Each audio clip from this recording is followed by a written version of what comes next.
So what is a Carlsbad structure? So let me put it on the position and then I'll explain the origin. Just a second. Yeah, okay. It's gonna be slightly awkward. So this is the original. This is the original position, which has become quite iconic for many variations.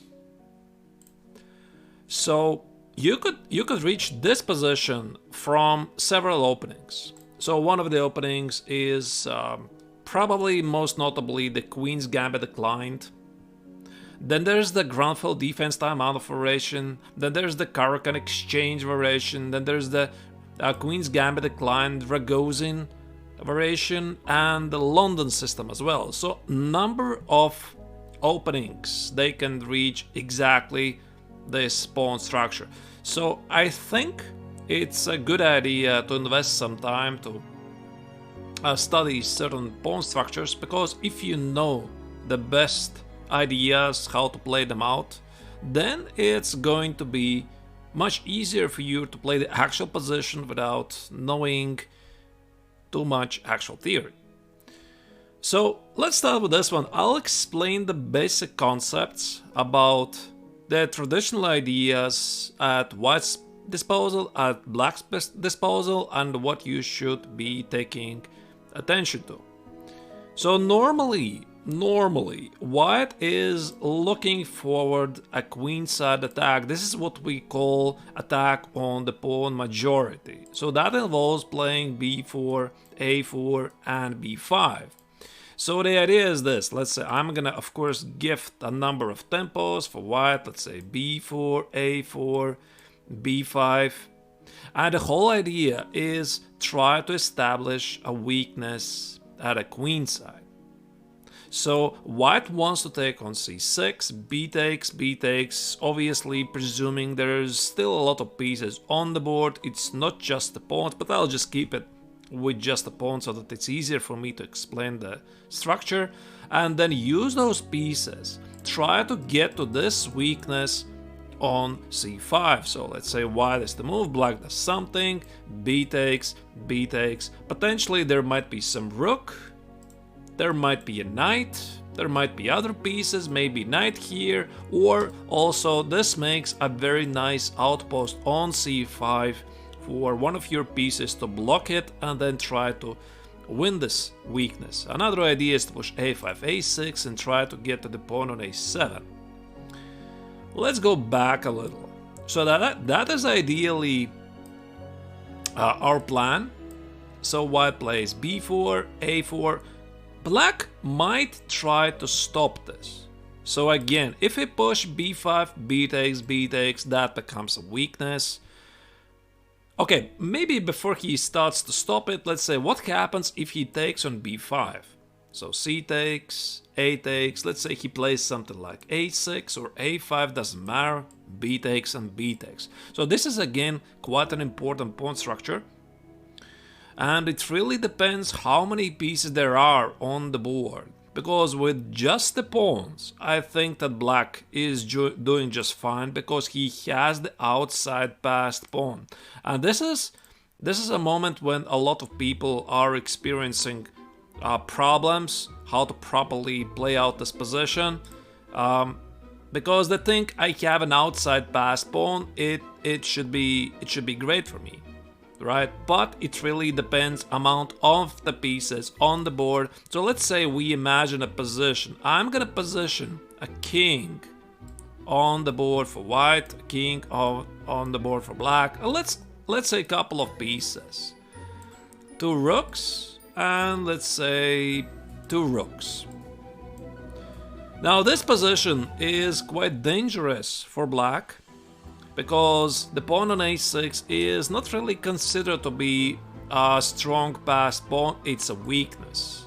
So that's one weakness on a6, that's a second weakness on d5. So white could try to play something like rook a5, bring the king to the center, and try to push something with f3, e4, and essentially creating a strong protected passed pawn in the center, while black will be forced to defend this weakness on a6. Alright, let's go back a little. Let me again set up the normal position. So this is what we consider the classical Carlsbad structure. Obviously the pawns, they can be slightly differently positioned. I mean, I'm not gonna explain the differences. Hello, Alberto. I'm not gonna explain the differences between if the pawn is on not on h7 but on h6 or g6. I don't think it really matters. It's the same. It's the same really. So you're pushing b4, a4, and after b5, c takes, a takes. You are trying to create weaknesses and assuming you have pieces to target them. Again, be careful about the pawn endgames because that indeed will become an outside passed pawn. So let's say black is trying to stop this. So you're pushing a4, b4, you want to push b5, and black wants to, oh, I'm sorry, black wants to play a6. Now here there are traditional two ideas. I mean, not always you have to push b5. So let's assume we are still doing this. We're still pushing b5. And after takes, we are still threatening to take on c6, create a weakness on c6 and something that we can target for a long time. And if black takes it, we might try to win this pawn. Let's say we have a rook here, black has a rook, and again we have a very active rook on b5, which is targeting the pawn on b7, targeting the pawn on d5, and assuming we have a king, yeah, I think I forgot the pawn here, we are preparing to play f3 and e4, essentially creating again a strong passed pawn in the center. Alright, so let me again position the starting position. Yeah, I'm gonna remove it, this I'm gonna remove. So we play b4, a4, we want to push b5. And the other idea which I wanted to mention is, like I said, a white not always has to push b5. So one of the ideas that white sometimes tries to employ in this position is fixing some weaknesses at the queen side. So white might consider to play a5, and that usually is a great idea if you have a knight. If you have a knight either on d2 or c3, so you're probably thinking about ideas knight a4, knight c5, pressuring this pawn on b7, or maybe knight e2, knight b3, knight c5, usually the c5 square. And if black at some moment, let's say he has a knight here, you position the knight on c5. A very traditional idea is to recapture with a b pawn, because you open the b file, again presuming you have some heavy pieces that could target the pawn on b7, and ideally again you're thinking about pushing f3, e4 and creating a strong passed pawn in the center. So that is the idea. Let's go back again a little. So we have this position. By the way, if I'm explaining something very quickly, if I'm not paying attention to some details, of course you can ask some questions. I will try to pay attention to them so that everything is clear. Yeah, so one of the interesting ideas here sometimes that black is trying to do to stop all of this idea of pushing b4, a4 and b5, black sometimes plays b5 himself. Now, about this move, it's not really so simple. Yeah, I'll show you games. I'll show you games after that. So this is just the pawn structure so that you slightly better understand the ideas. Yeah, I'll try to explain them a little slowly. So black sometimes plays b5 to stop white from playing b5 himself. Now, Here are some of the ideas for white, again involve playing a5 and making these pawns on c6 and a6 as a weakness, or a takes on b5 and trying to exploit the weaknesses on c5 and a5 and still try to get to the pawn on c6. Now it's really important where do stand black's pieces and what kind of pieces he has on the board, because normally black plays b5 if he has an idea to play knight c4 later. So let's assume we have this position. Let's assume we have some sort of a disposition. There's a bishop on d7, there's a knight on d6, I have a bishop on d3, I have a knight on c3. Let's add a king so that you're not really concerned about the position, that it's illegal. I mean, the kings, they don't play any role in this position. So let's say I'm pushing this b4 and a4. And now you might ask yourself the question, I mean, why you're pushing b5? Because I said so, because that is the traditional idea. I mean, you're not really gaining anything here from the b5. So the alternative idea for you might be pushing a5 and trying to take a good care of those weaknesses on c5, b6, and perhaps fix the pawns in the color of your opponent's bishop. So probably not here, but one of the core ideas for black, if he's if he's really concerned, is to play b5, trying to stop the idea, and then the knight comes to c4, and then you have to really understand what you're gonna do about this knight on c4. Alrighty, let's go back again. Again, I'll start from scratch. I think, by the way, it's a great idea to understand, not always it works, but very often the core idea of the pawn structure, at least I've always believed that is one of the best ideas, is that the pawn structure, it's like a sign, a direction. It's showing you in which direction should you play. So for example, we have the pawns on f2, e3 and e4. They're showing you direction. So this is like you should be looking towards the queen side, and this is where you normally are executing the idea to play b4, a4 and b5. And now again, let's pay attention to what black has. So he has the pawns on b7, c6 and d5. So again, for him, it's a different direction. So that probably indicates that black should be thinking about doing something at the king side. Again, it's not always like that. The understanding of the Carlsbad structure has greatly increased in the past years, but that is the most traditional idea. Right, so in order to stop white's advancement at the queen side, quite often black plays, here we go again, black plays a5 himself. Alright, so the idea is to stop b4 before it's happening. White's a3 probably will be met by a4, and it's already not so easy for white to crash through at the queen side. So ideally, white is looking for a fast b4. For a fast b4 to stop black from playing a5, and then try to push the a4 and b5. Just to say, why are those pawns disappearing? I don't understand. Okay. So that is the traditional idea. That is the traditional idea, b4, a4, b5. Now there is another idea. There is another idea, and it was championed for a lot of in a lot of games by many great players, most notably Garry Kasparov. He really liked the idea of pushing f3 and e4.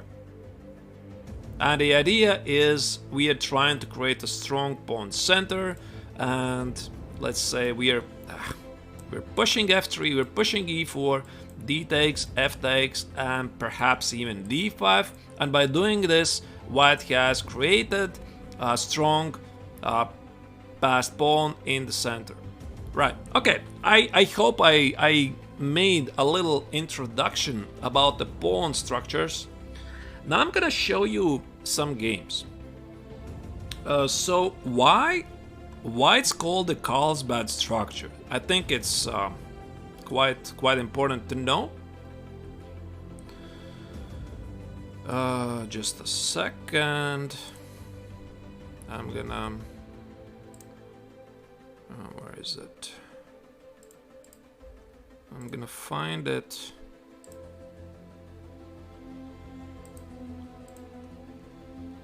For some reason.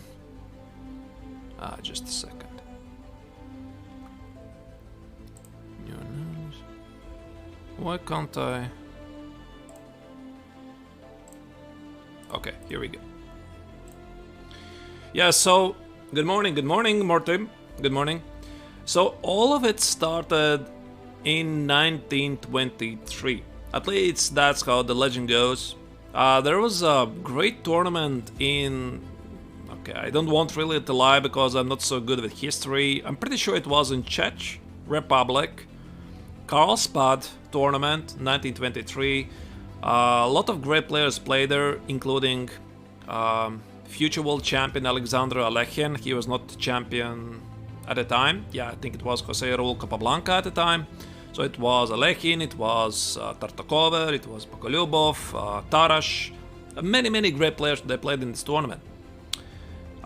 Today I think the city is called Karlovy Vary. Somebody please correct me if I'm wrong. This is what I found, but yeah, that's the place where they played. And some people started to experiment with a certain structure. So this, I believe this was the first game, probably they already played before, but this was one of the first games in the line that really caught an attention to other players. So this game is between Richard Teichmann against Yefim Bogolyubov. So we will have Queen's Gambit declined. So what is the Queen's Gambit declined? Black doesn't take the pawn on c4, so that white doesn't get a strong pawn center, etc. That is not today's topic. So white play bishop g5, e3. Seemingly normal setup. Rook c1, quite modern idea. Not rushing with a bishop on e2 or d3 because black then is gonna take on c4. And the white will be forced to lose a tempo. So for example, something like bishop e2, d takes, bishop c4, a6, b5, c5. And this setup at the time was super popular. Yeah, probably mainly because it was championed by Jose Raul Capablanca, his system. And that's why white was trying to win some sort of a tempo, playing rook c1 first so that he can capture on c4 in one go. So black played c6, white is still tricky with queen c2, a6. And this is already clearly indicating the idea for black to take on c4, play b5, play bishop b7 and play c5. So this was back then quite popular, like I said. So here Teichmann, he took on d5 to stop this. So c takes, e takes. I mean, of course, e takes is not really necessary. It is possible to take c takes on d5, but if you take it like this, now the question is, what is this knight doing on d7? It's very passive. White has opened a c-file. He is simply looking better with bishop d3, knight e5, short castle. Very harmonious development of the pieces. So e takes on d5 feels very natural. And this is what Bogolyubov played. So after bishop d3, here short castle. Now this was one of the first games and you already see the structure. So we have a2, b2, d4, e3, f2 here. For black, okay, he has included a6. Like I said, I don't think it really matters. It really matters is the pawn on a6 or a6, a7 or a6. If the kings have pawns, they stand on h7 or h6, it doesn't matter. So the idea remains the same. So what Teichmann did? He positioned the knight on e5. He avoided some trades, so in the end, they got to this position. So they got to this position, and I think it was probably already a great idea to start here with b4, a4, or b5. Instead, he played f3 with the idea to push e4, try to create a strong pawn center.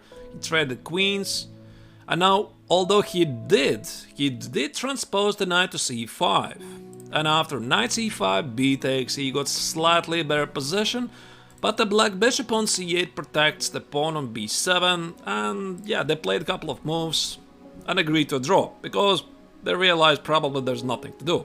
However, this already was quite a significant break, and some people noticed this game, at least I believe so, because I was checking the games of the tournament, and eventually the line was called as the Carlsbad structure.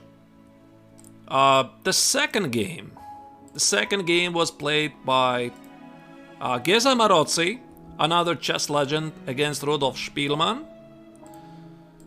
in the same tournament. So it's, by the way, it's not only like today, somebody plays an interesting line in a super tournament, now suddenly everybody else in that tournament, they start to experiment with that line because that is the fresh idea.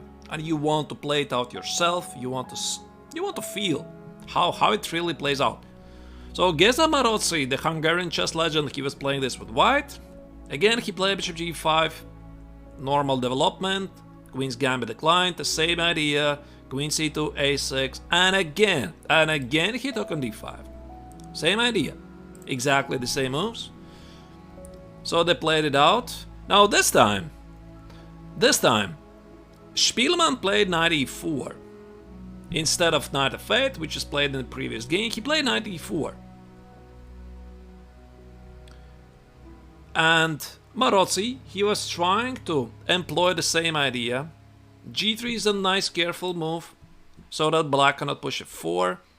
Yeah, and here black pushed b5. Of course, this is normally a concession. It weakens a lot of pawns at the queen side. Maybe knight c5 was possible, but I imagine that Marozzi wanted to get to the weakness on c6. He played knight c3, he played bishop f1 with a wonderful idea to reroute the knight to f4 and d3, and this eventually forced Spielmann to play c5 and create not only a weak pawn on d5, but also a great outpost on d4. And after knight e4, queen e2, a long game ensued, and Marozzi was able to convert this position to a win. So this was another significant game in this line. So how all of this started, and things started to develop quite quickly. Now there was the first classical game in the Carlsbad structure. A game played in the same tournament. This time it was played by Ernst Grunfeld, who is today probably more known to being the father of the Grunfeld defense. He was playing with white against Karel Trebel. Again, we have the same setup. Yeah, this time they played something else, so it's it started with queen's gambit declined. Now it's some sort of a semi-Slav defense. It doesn't matter. It doesn't really matter, because even from this position you can get the same position. Knight e7 here, and c takes on e5, and check this out again and again. Yeah, a lot of legendary players play this. So this was one of the early super tournaments. By the way, I think technically it's not Carlsbad by C. I know it's known much more widely with a C, but it's with K. It's Carlsbad. Originally, the city was named Carlsbad with K, but okay, it doesn't really matter. So c takes on d5 was played. Again, c takes on d5 with the knight on d7. This would feel rather awkward. So black took with the e-pawn. Queen c1 here. The black king is stuck in the center, and check this out. So this is the moment when Grunfeld, he understood the concept of creating a weakness on c6. So he played b4, closing the bishop. Yeah, it might seem a bad idea, but he plays b5. He is about to create a weakness on c6. So he continued to play normal developing moves, trade a couple of pieces, created the weakness on c6, and all of his attention right now was, how do I get to this weakness on c6? And he slowly and gradually increased the pressure. So knight c5 was played. He took with the rook, obviously, because he wants to get to the c6 pawn. More pressure. Knight gets a wonderful outpost on e5. More pressure. Very lovely slow move. Seeking new targets.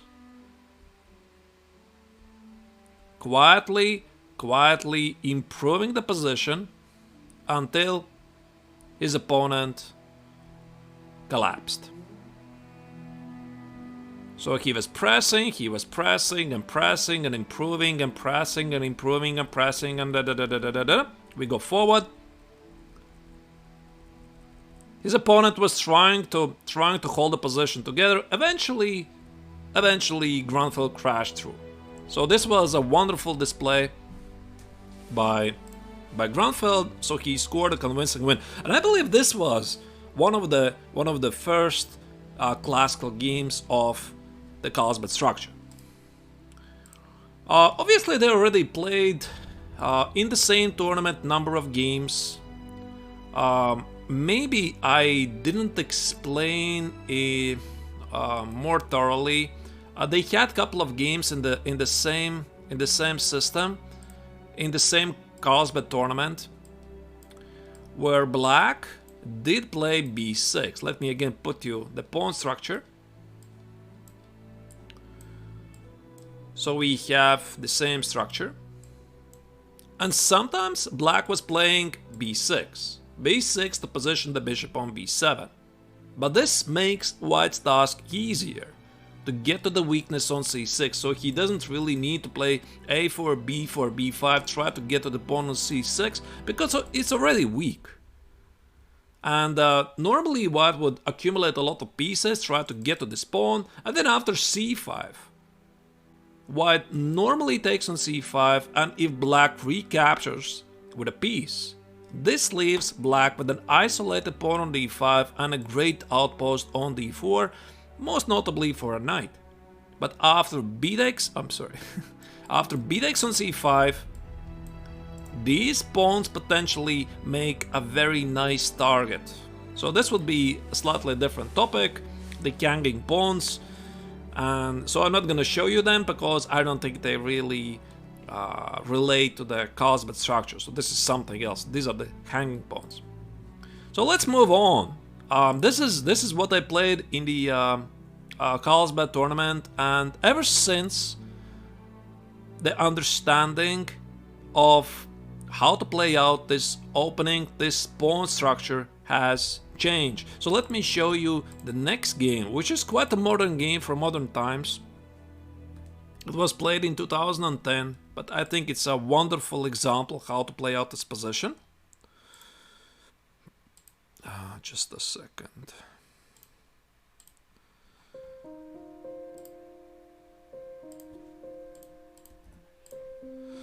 So this game was played by Russian Grandmaster Pavel Maletin against Indian, I'm not sure, I think he's GM at the time, Debashish Das. They played as semi-Slav. Sorry, this is Slav, now it's semi-Slav. e6, bishop g5. Obviously there's a number of lines, so you can try to play this out.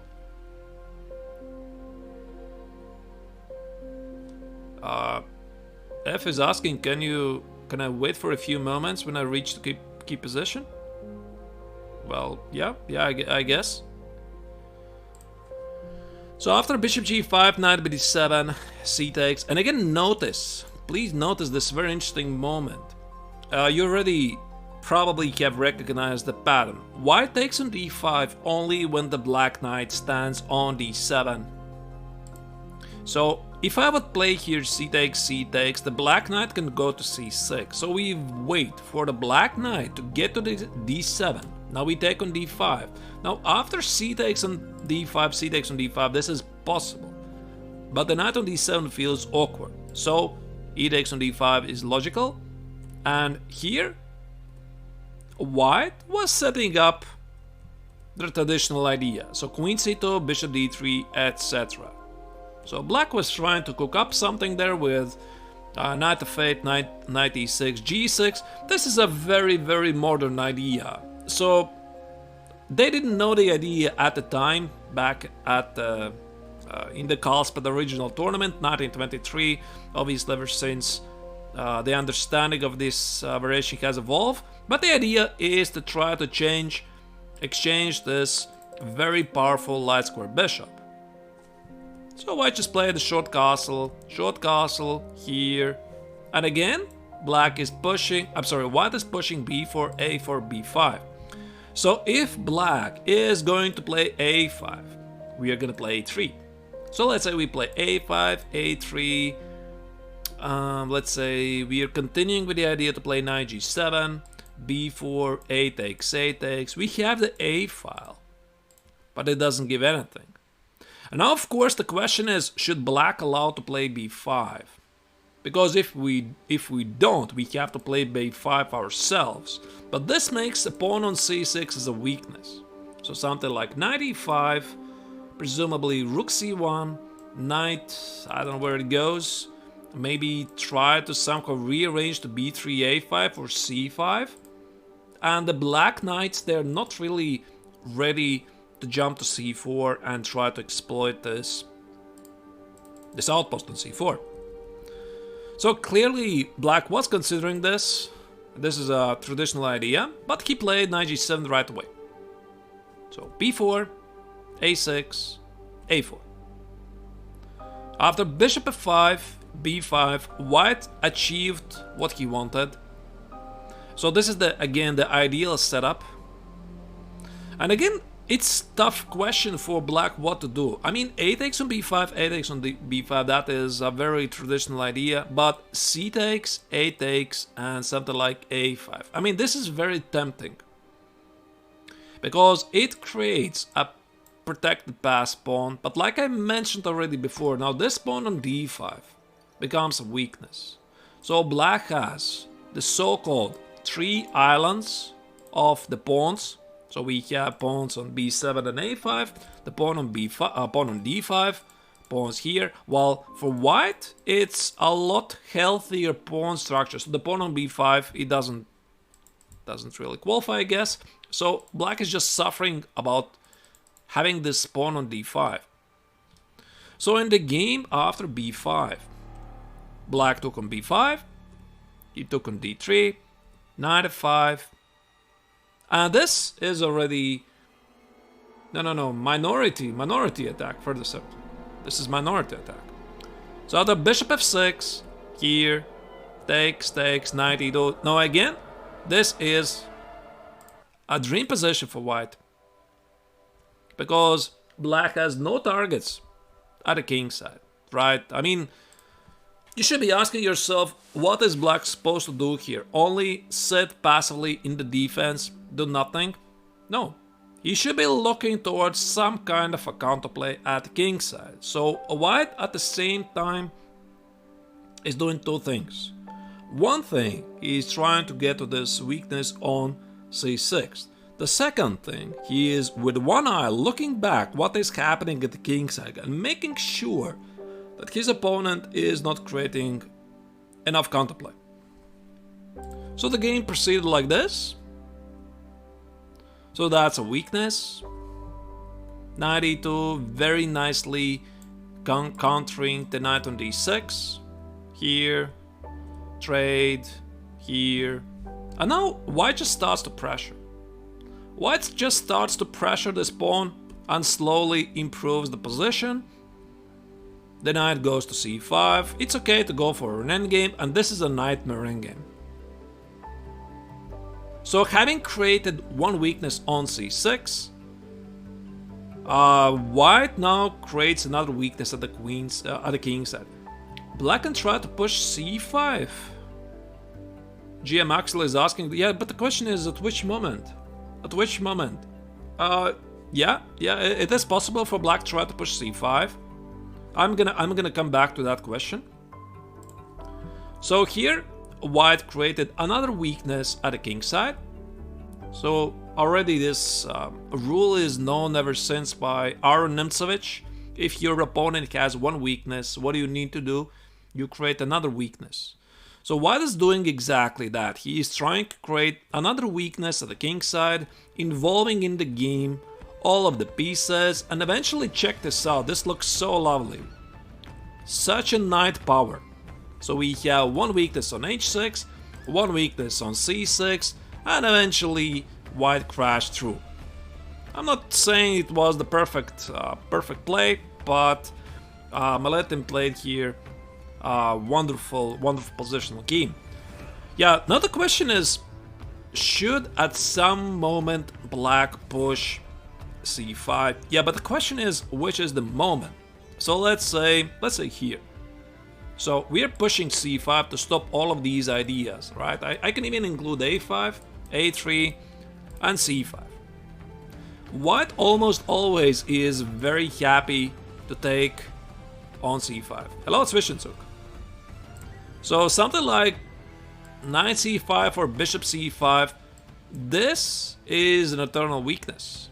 So we want to position the knight on d4, we want to probably, I don't know where, reposition the knight and try to pressure this pawn. So I already had a boot camp about isolated queen's pawn structure, so you can check it out, and the traditional idea is how to play it out. So having already played c6, to play c5 immediately for black, it's probably not really a great idea. So of course, like I mentioned, sometimes can black play b6. Yeah, b6, bishop b7, but again, I mean, this makes white's plan a little easier. So let's say I'm pushing something there with something like knight e5, c5, d takes, b takes, and again, these pawns make an easy target. Something like bishop e2, f3, or knight e2, knight f4. I mean, I don't know. This is slightly different topic. b4 was also possible before c5. Yeah, that is definitely possible. I am gonna concentrate on the Carlsbad structure, but yep, black can indeed push c5. He can do that, and I think in general white, I think that is the general rule. White is quite happy to take on c5. Okay, maybe I blundered somewhere in exchange. Maybe I very quickly passed a certain line, but I hope you'll understand at least the concept. So that was, for example, a game by Pavel Maletin. Now, let me show you another game by Anatoly Karpov. Maybe I even should have started with this game. The former world champion Anatoly Karpov. He was one of the finest position players ever. He is still. By the way, I think he's celebrating 70 years today, if I'm not mistaken. I think so, at least I read somewhere. He has a big anniversary. Yeah, so he played c4, knight c3, yet another way tried to reach the same setup. And bishop g5. By the way, I don't think I explained it clearly. Why? Yeah, it's today, right? F. I think it's today. It's amazing. Such a chess legend. I've had the honor to meet him in person. Very kind person. So why white normally includes c takes on d5? Why it's that? Because after something like bishop g5, you always need to watch out for some counter strikes in the center. So white first fixes the structure. He fixes the structure. He deliberately goes for the Carlsbad structure so that it's easier for white to execute the idea. Although from a different point of view, it's not a good idea, because I trade a pawn on c4 for a pawn on e6 and I open black's light square bishop. But it makes white's plan very easy to execute. So bishop g5 he played here, knight f3, c6, here. I think we already saw something like this before.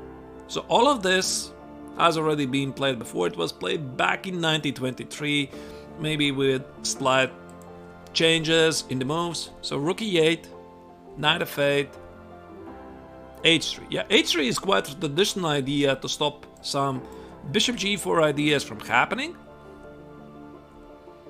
Rook c1 here. And Karpov's idea is quite simple. So he is gonna push everything at the queen side. Hello, GM Shrisha. Knight e2 takes an a4. So this time Karpov starts with a4.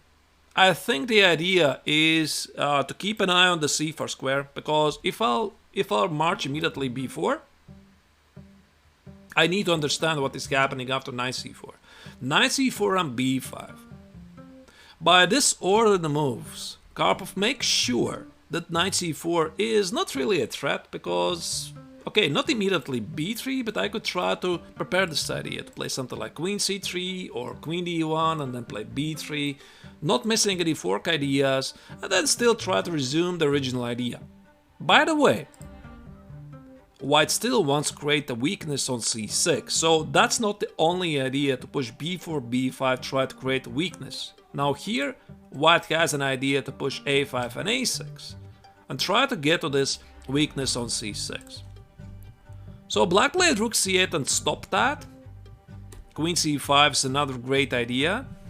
With idea after the trade, take with a d-pawn. This is quite rare, but it works. So knight a4 is going to be b3 and the knight is trapped, and Black is about to be suffering because White is going to reposition the knight on d4, push b4, b5, and still get a weakness on c6. Why not something like a5? That is a good question. a5, yeah, I guess it's possible. Why not? Knight c4. Now the question is, do we like this position? You mean instead of rook c8, a5? Something similar happened in the game. Yeah, something similar happened in the game because White is gonna push b4 anyway. At least try to prepare it with the idea to take on b4, and then Black is experiencing some problems. Something is gonna happen like this, so I'm not gonna answer instead of Karpov. So let's just follow the game. Yeah, so after a4, he played queen c5, and he slowly and gradually, again, prepared this idea. Here we go. Here you have a5. Black finally understood that b4 needs to be stopped. And Karpov just prepared the idea. He just prepared the idea, and the Black played knight e6. By the way, I want to mention one thing. One very important thing is that it is almost like a Bible. This general understanding that in the Carlsbad structure, the best piece is the knight on d6. Because the knight on d6, it defends the pawn on b7. I'm talking about this knight on d6. It defends the pawn on b7. It is looking at the c4 and e4 squares, and it is also eyeing towards the king side. So, for example, something like knight f5, knight h4, etc. So the knight on d6 is considered to be the universal best placement of a piece. So, for example, you have a choice. You can have there a bishop or a knight. Have better a knight, because the knight protects not only b7. I don't think I mentioned it also stops b5 from happening. And I'll have another game which is going to explain this concept. So Black was here defending quite nicely, and Karpov was, yeah, Black is playing passively, but it's not clear where he should improve. I mean, he was trying.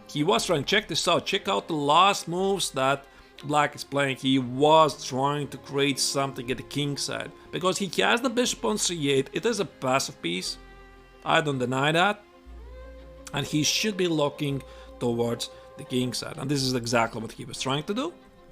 And Karpov also was making sure nothing is happening at the king side. So they go to this position. The king side is secured.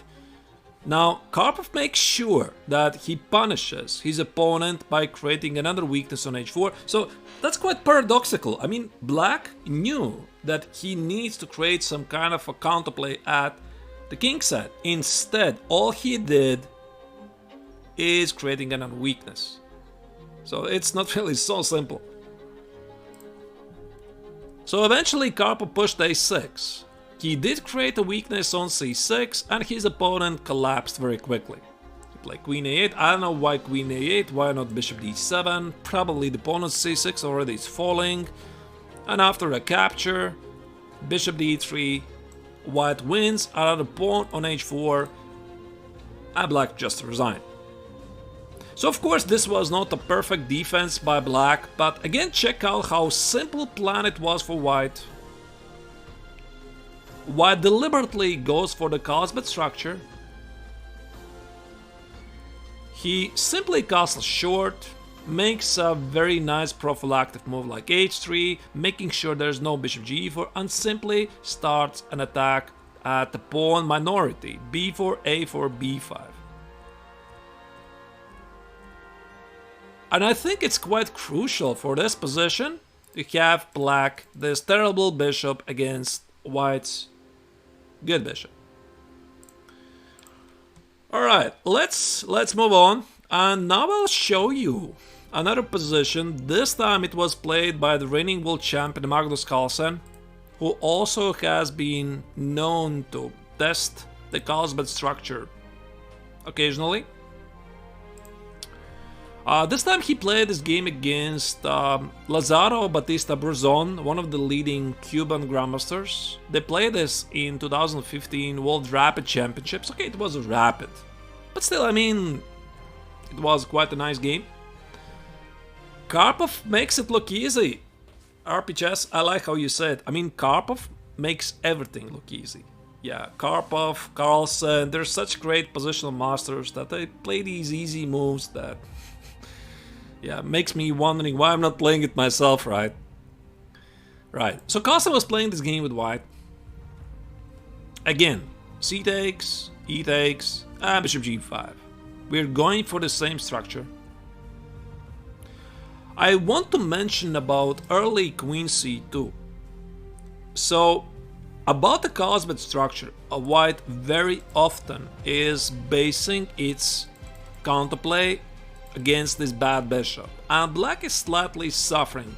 So queen c2 is considered to be an interesting way to make sure that Black cannot play bishop f5 and continue normal development, and now Black will have to improvise. How do I bring this bishop into the game? So he played knight a6. I cannot say how good it was. Oh, thank you, Mr. Braden. Appreciate that. And then after bishop d3. Yeah, by the way, again notice this g6. This g6 is a known idea for White, for Black. Black wants to play knight e6, knight g7, and bishop f5. Try to trade those bishops. Yeah, thank you, Arthur.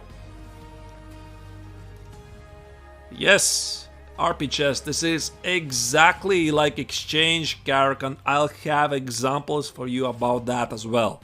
How did I actually come to this idea? Because I wrote a database about exchange Caracan system for White, which I published as a database for Modern Chess. You can find the link by writing in the chat !author.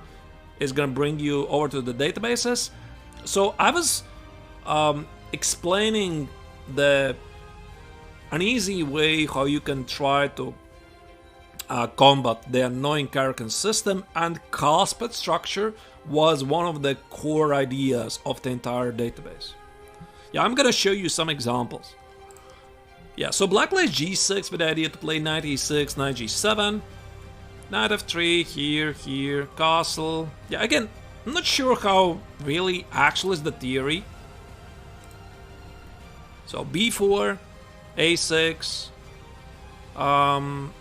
knight a4. You know, about knight a4, what I want to mention is I think Carlsen played this move to make sure black is not playing b5. That is my best guess.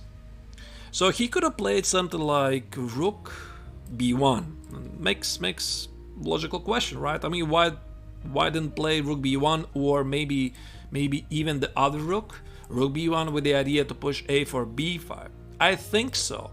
The idea was this move. I think so. Not sure really. Maybe I'm just wrong. But black might try to fix this as a weakness, having traded the light square bishop, and then it might be not so easy for white to crash through. So I think so. So Carlsen played knight a4, first making sure that the knight lands on c5, and then after a4 b5, black's b5 already feels like a terrible positional move because white has this knight on c5. So bishop f5, black managed to trade his terrible light square bishop. So Carlsen proceeded with the idea to push a4 b5, bishop d3, knight e3. Again, please notice, this is again very important moment, the knight on d3. So that is one of the best pieces on the board, a piece which holds together the entire structure. So black can position the knight on d6, white can do exactly the same by positioning the knight on d3. Knight f5 and bishop f6. If you already remember the game between Pavel Maletin and the Bashas Das, which I showed you some minutes ago, exactly the same concept. So white gives up the light square bishop on f6. Black is left with his bishop, which is rather useless. And Carlsen just proceeds with the same idea. Bishop f6, and b5. So again, his idea is very simple. He wants to take on c6, let's say a takes, rook a1, knight e7, b takes. And then you just check how Maletin already outplayed his opponent. I think Carlsen was gonna do exactly the same. So here, Bruzon tried something else. So this is why I chose this game. I wanted to show what happens here. So he took with a c pawn. C takes, and a takes, and a5. So if black is not pushing a5, how do you play here, right? Because white wants to take on a6, make these two weaknesses. Something like, yeah, it's, I don't know. Let's say queen d6. Maybe, okay, I don't have to obviously rush for this, but okay, b takes, and rook a5. Now, these pawns on d5 and a6, they're very, very difficult to defend. And again, it's a very, very simple question. Where is black's counterplay? What are we doing here? Are you just defending? Are you counterattacking at the king's side? I mean, black is simply not ready for this. So, Bruzon's idea was that he's at least gonna create a passed pawn at the queen's side. Let's say we remove every single piece off the board. Let's say we remove the knights, we remove the bishop versus knight, we remove the queens. So black is left with a strong pawn, right? So of course white is not gonna trade all of the pieces. So he was pressuring the pawn on d5. Yeah, knight b4 is impossible to take, there's a pin. And we get to this position. So the difference is white is left with a very good knight, which can be improved, but the same cannot be said about black's bishop. So knight e7, bishop e7, these are a lot of easy moves. g3, this idea you already seen, I guess, from Karpov's games, or maybe even looking back in 1923. I think it was Geza Marozzi. I already showed you this game, who first played this line, just to make a window for the king and make sure there's no f5, f4 ideas for black. And yeah, and just Carlsen was just seeking some extra targets at the queen side. This is slightly different topic. Black has no targets. Yes. So White has created one weakness, and Carlsen is simply following the rule by Neiksans. If your opponent has one weakness, you're creating another, if possible at the other side of the board, so that it's difficult for the defender to defend them both. So yeah, Carlsen just slowly, gradually increased the pressure, and yeah, I'm not sure what happened there. Probably not the greatest way to play it out, but again, they were playing this as a rapid game. They played it a rapid game, and then eventually, yeah, Carlsen crashed through. But of course, his opponent was a very skilled. Yeah, he slightly misplayed it, but I think up to this moment, Carlsen was playing a perfect game. So I think 95, King H5, King G2, all of this feels like a total domination. I think he could have tried to play something like knight d3, knight d4, try to get to the pawn on d5, and at the same time look for more targets at the king side. Alrighty, more examples coming up. Now, I'm gonna show you something else. So this position, this Carlsbad structure, it was getting reached from the Queen's Gambit declined openings. So again, yeah, I think he rushed for the attack, RP chess. Yeah, I think so, he rushed with it. That was a great concept, I absolutely liked it. I don't know, like he gave up a pawn here, he missed a 5 for what? I don't know. Yeah, he just gave up a pawn and then he came back, but still he won the game. Yeah, I'm not sure what happened really here. Now, we're looking at this position from the Queen's Gambit declines perspective. Now, let me show you the following game, and I just love this game. This game was played between Ferenc Berkes and Luke McShane. They played it in 2017 European Team Championships, very high level tournament. d4, d5, knight f3 here. So we have a London. Hello, just lifestyle. Hello. So we have a London. It's not even Queen's Gambit declined. So black played c5, e3, c take. I'm sorry, knight c6 here, here, and here. So this system was popularized by Magnus Carlsen. Yeah, I don't remember which year he started to play it. Ever since, London system has been a weapon for many players. It's a very easy system to play. So here, black takes, c takes on d4. Again, why is that? The question is, of course, maybe he didn't have to do that. I mean, maybe he could have played e6, maybe he could have played Queen b6, I don't know. He didn't need to rush for this, but we reach exactly the same setup. C takes, E takes, and now we have a slightly different Carlsbad structure. It's like watching in the mirror. So here we have E6, and we have pawns here, and we have pawns here. So this position is more known to be reached from the exchange character system. Some lines I'm going to show you later, and the perspective changes. So white is looking to play at the pawn minority, but there is something different this time. So at the pawn minority, most likely this is going to be the place where the black king will be hiding. So instead of trying to crash through with a pawn push, we'll be looking towards this kingside attack. And in the meantime, black is looking towards b5, a5, b4. Nothing has changed. So if you already know the idea, you know the typical ideas, that the knight best stands on d3, that there's this a4 idea to stop a6, b5 from happening, that you might play after b5, b4 yourself to stop black from playing b4. It's very easy. So that's why I really recommend studying the pawn structures, because you can use them in various openings with great success.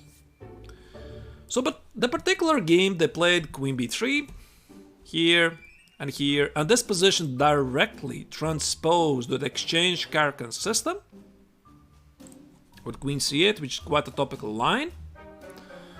Yeah, here short castle wasn't exactly a very precise move, and after queen c2, bishop h5, knight e5, white started to take over. And again, please notice the pawn structure for white. This pawn structure indicates you should be looking towards the king side. So I have pawn b2, d3, b2, c3, d4. I'm looking towards the king side. On the opposite, black has f7, e6, d5. This means I should be looking towards the queen side, b5, a5, b4. So after a6, black of course is staying true to his idea. Now the question is, should white play a4? And this is something which I never really understood. I mean, it really depends on the position. So playing a4 here for white is very, very tempting, because we are stopping black's b5, supposedly we're stopping. But at the same time, we are helping our opponent to open the queen side. So do we want to do that? I guess the simplest approach is simply don't touch the queen side. Don't touch where you're not playing. So you should be focusing to play at the king side, so just play at the king side. So rook e1 was played with the idea of playing rook e3, rook h3, try to get to the king. Bishop g6 and knight g6. I mean, this was a wonderful positional display. And check out how quickly black collapsed. After knight g6, knight f3, white's idea is very simple. So white wants to play g3, king g2, h4, knight e5, rook h1, h5. You know, when I first saw this game, I won several games in online blitz. I keep this game in my head. I just play the same system. h4, g3, king g2, rook h1, knight e5, h6. Easy. It's so difficult for black to play at the queen side. What's wrong with knight b4? I just take it, no? Yeah, RP chess. I think so. a4 doesn't stop b5. But even if it did, it's always a big question. Should you play it or not? Ah, it's okay. So black was seeking something here. a3.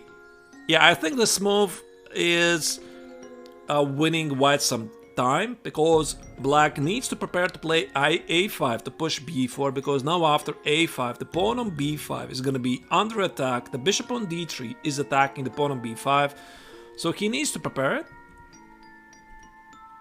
Queen e2 is another great move, keeping tabs on the pawn on b5. At the same time, the queen is ready to join the attack at the king side.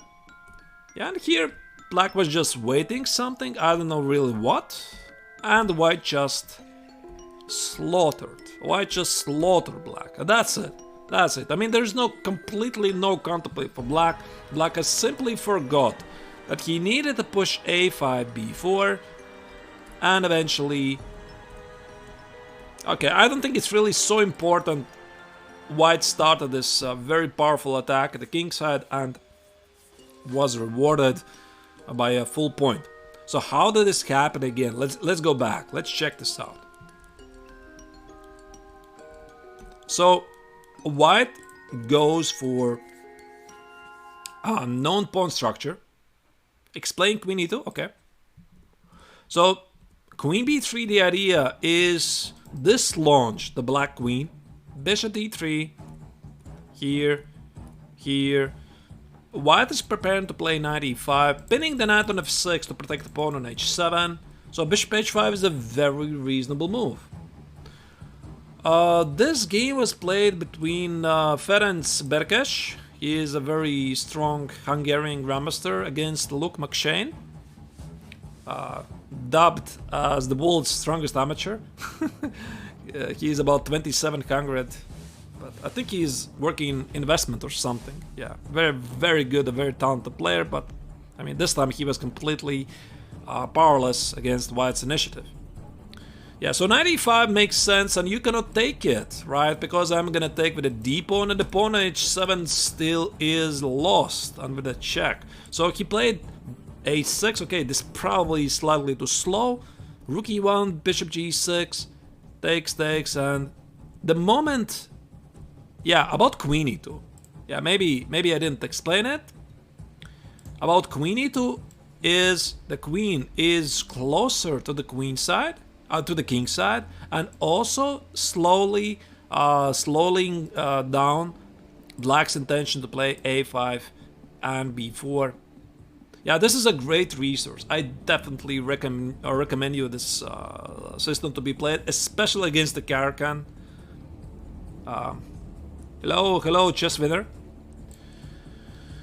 Alrighty, let's move on. Now, I'm gonna show you what happens if Black or the other side who is facing the Carlsbad structure, if he knows what's happening here. So this is gonna be a game between Magnus Carlsen against Jan Nepomniachtchi.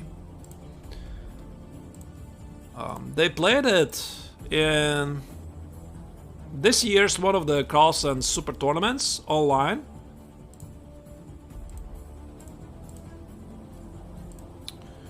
Magnus Carlsen plays with White.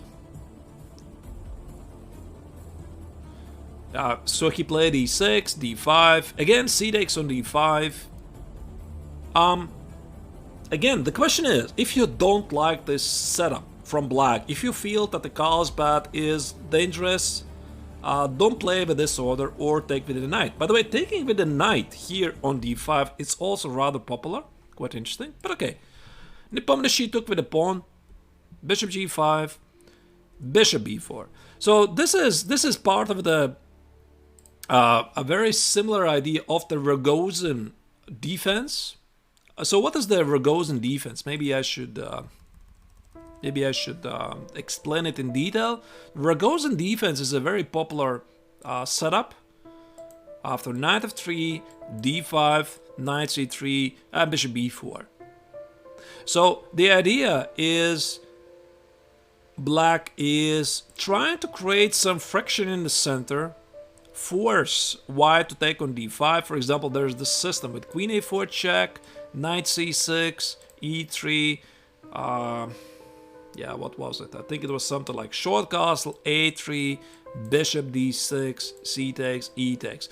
Something like this. And it's always the same idea. So White is looking towards the queen side, trying to play on the pawn majority, and Black is looking at the king side. Because we have the bishop on d6, we are gonna have the pawn on c6, and the pawn structure indicates you should be playing at the king side. Anyway, let's go back to the game. So yeah, Nepomniachtchi played some sort of Rogozin idea. Yeah, I don't know really how actual theory is this. Queen a4 check, knight c6. So one of the ideas of this early check on a4 is force Black to play knight c6. I mean, it's not an attempt to win a piece, right? Because Black is gonna always play knight c6. It's an idea to dislodge the Black knight from playing knight e7, c6, and reach some of the known ideas of the Carlsbad structure. So Carlsen played e3, bishop f6. Yeah, I'm not sure how accurate all of this is. Here and here. So Nepomniachtchi is trying to reach one of the typical setups. The pawn goes to c6, knight goes to f5. If necessary, the knight is ready to go to d6. Here. Yeah, this time he slightly got ambitious. He played knight h4, and he should, because Black should be always looking towards where's his counterplay at the king side. Because if he won't, if he'll just sit passively, let's say he's gonna play something like a6, queen b3, let's say knight e6, a4, bishop d7, b5. You already saw this. You already saw what is awaiting black, because white is just gonna take on c6, and even if, let's say, even if black is gonna, okay, maybe not g6, let's say, even if black is gonna recapture with the bishop. I mean, the pawn on d5 is a weakness, the pawn on b7 is a weakness, and white simply has a healthy pawn structure and never needs to worry about his pawns, which cannot be said about black. So you cannot really understand why Nepomniachtchi played knight h4. He has the bishop here ready at some moment to play bishop h3. He has the queen. And yeah, Carlsen, of course, he is trying to make sure that nothing bad is happening at the king side first.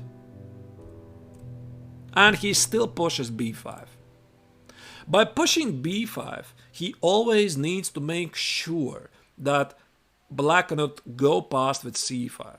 Yeah, here I don't think that is possible. Sometimes it might be the case. Here, of course, it's impossible. You just take the pawn. But by following blindly your idea to create a weakness on c6, you should always keep an open eye what is happening if your opponent is simply walking past it and he plays c5. So, for example, black could have had the queen on d6, the bishop on e6, let's say we have this position. Then after b5, black is simply responding with c5. So just watch out and don't miss this. So here, Nepomniachtchi didn't have it. He was seeking his counterplay at the king side, rook g1. So I think it's quite unclear. It's quite clear that black has managed to establish enough counterplay at the king side. So I think something like knight h6, bishop g4, the exposed white king is always gonna give black enough counterplay. So black has this weakness on c6. Nobody's arguing about this. About white's king is feeling rather vulnerable. So when you see this position, you're asking yourself, what white would like to do? And I think it's quite obvious. Trade queens. Trade queens at all costs. So let's say we remove the queens off the board. So black loses any counterplay at the king side. It's completely irrelevant because you can do whatever you want with the knight and the bishop and the pawn. Nobody cares. So with the queens on the board with slightly exposed white king, white always is gonna have to look back at the king and have not enough time try to get to this weakness on c6. So the actual game was rather weird. I think Nepomniachtchi slightly rushed with h4. It was a rapid game after all. So Carlsen boldly took the pawn, pushed h5, c5, there was a big mess. Yeah, not sure really how to properly evaluate this, so it's no longer related to the Carlsbad structure. Instead, had Nepomniachtchi played knight h6, it would have been quite interesting. Alright. Maybe I'll show you a couple of my own games where I have experience with this line. For example, this game. So this game I played in the Swedish Team Championships against Swedish chess legend Ralf Åkesson. E takes, c takes, bishop d3, knight c6, c3. So again, we are going for the Carlsbad structure. Black has a choice, right? He is not obliged to play e6. He is not obliged immediately go for that setup. It's quite popular here for black to play g6, bishop g7 and seek some kind of, not really sure how to name it, some sort of, I don't know, fianchetto ground-fed structure. Not sure what it is. So he played knight f6, bishop f4. So let's say black does know nothing here. He knows nothing about the theory here. And this is, by the way, I already talked about the stuff in one of my previous boot camps. I don't remember the number, but it was the exchange Karakan. Yeah, if you're interested, you can find it on my YouTube channel.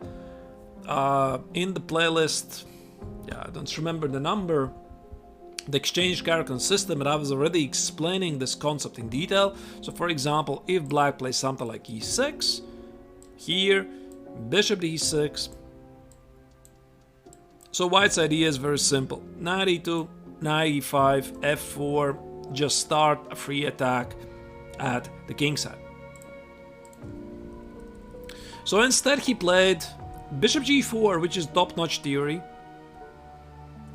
Queen c8, here, here, here, and here. Now, if you're seeing this position, yeah, I can throw you the link. If you're seeing this position, you're probably wondering, where did I see this? Where did I already see this? This is exactly the same which was played between Berkesh against Luke McShane. This crushing game.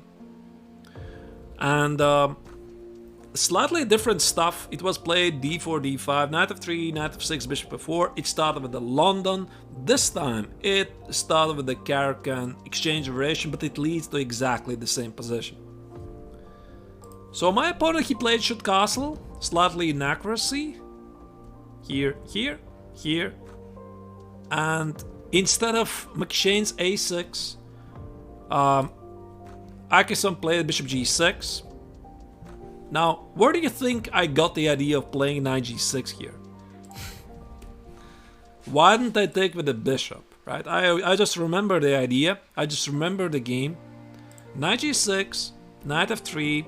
Again, my idea is g3, king g2, h4, rook h1, knight e5, queen e2, h5, etc, etc, etc. I had seen the game. For me, it's easy to execute. So my opponent tried to play something else. Play knight h5. Here, g3 is a very natural move. And what I want to mention about this position, if black is really concerned about incoming attack at the king side, he is probably willing to play e5, but it's not an easy decision. So let's say here black plays e5. He plays e5. Takes, takes, takes, takes, and rook e1. This is one of my dream positions, because we have an isolated queen-pawn structure on d5, so the pawn on d5 is a weakness, and we have the bishops. So even if black somehow magically trades the pawn on d5 by pushing d4, by forcing me to trade, I'm always gonna have those powerful bishops. And in an open position, bishops are stronger than knights.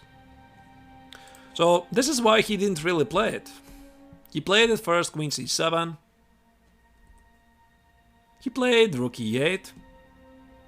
Sort of preparing knight e5, but not really preparing. It's not really clear if he wants to do it.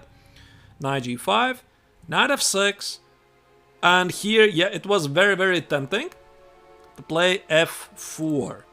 f4 to stop any e5 from happening, and then simply proceed playing queen g2, queen h3, and try to get to the black king at the king side. I didn't play it.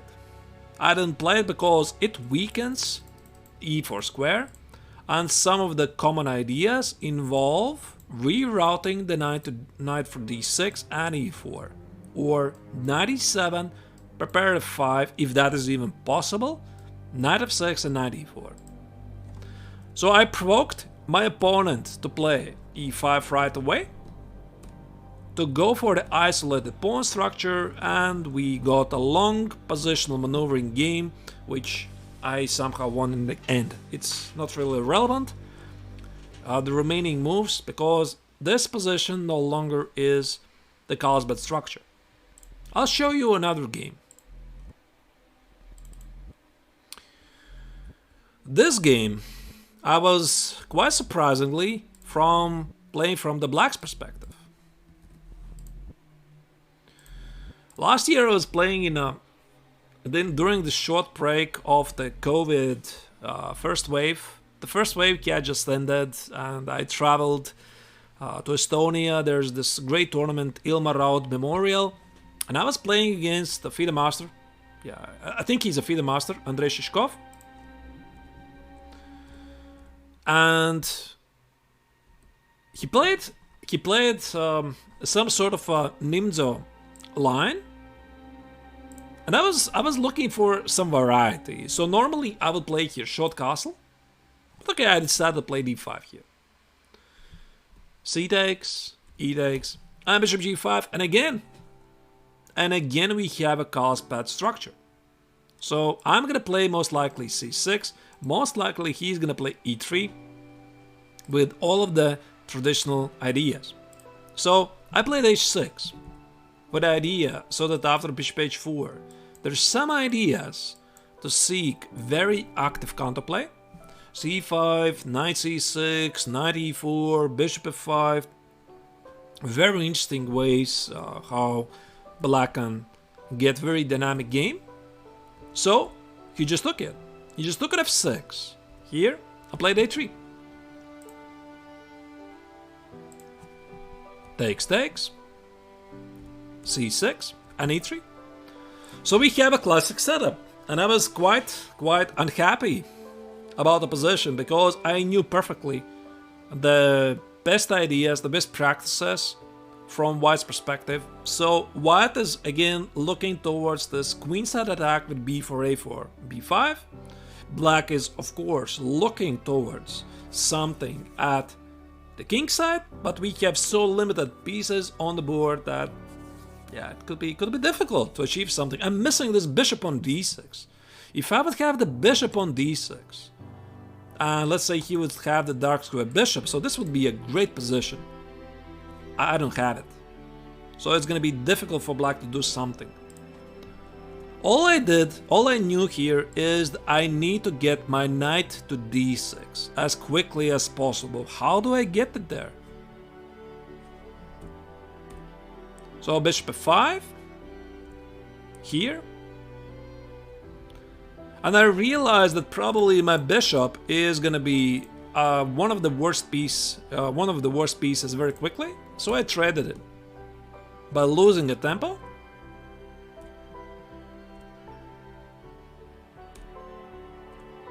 And we reach this position. a5 is the traditional idea to stop b from happening. And finally reroute the knight. So the knight is rerouted to d6, black is feeling quite secure. White's entire approach of doing something at the queen side backfired. I think bishop d3 already was not a great move.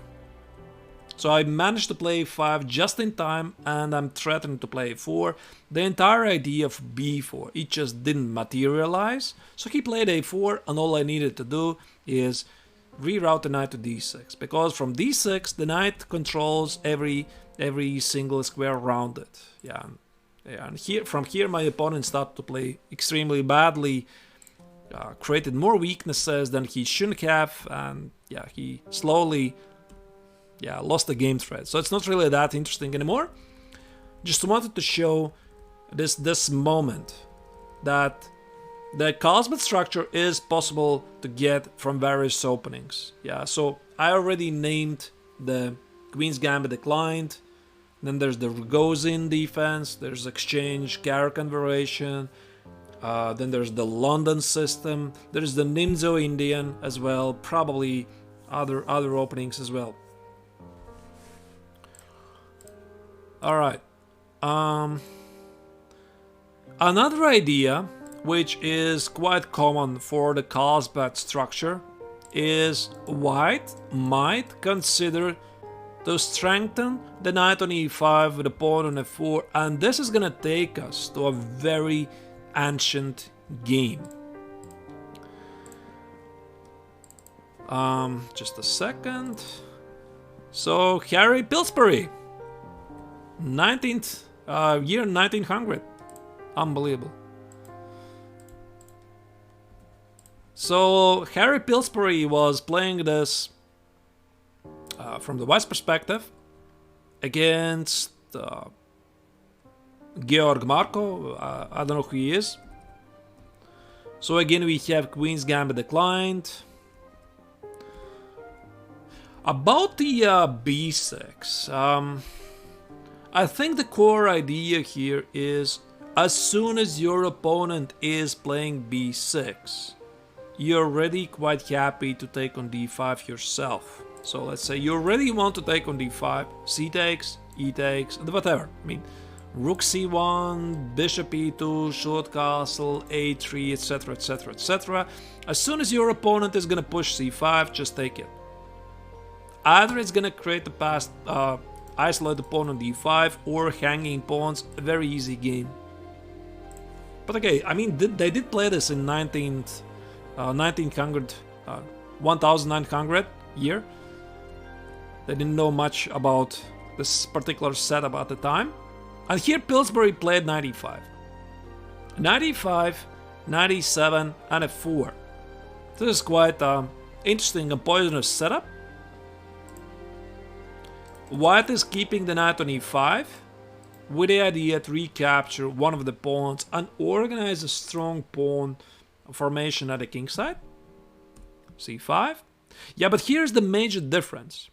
Having already played 95 and a 4, white is never gonna take on c5 now, because we're trying to preserve the knight on e5. Short castle, here, here. Queen f3, it's very easy setup. Looking towards a potential kingside attack.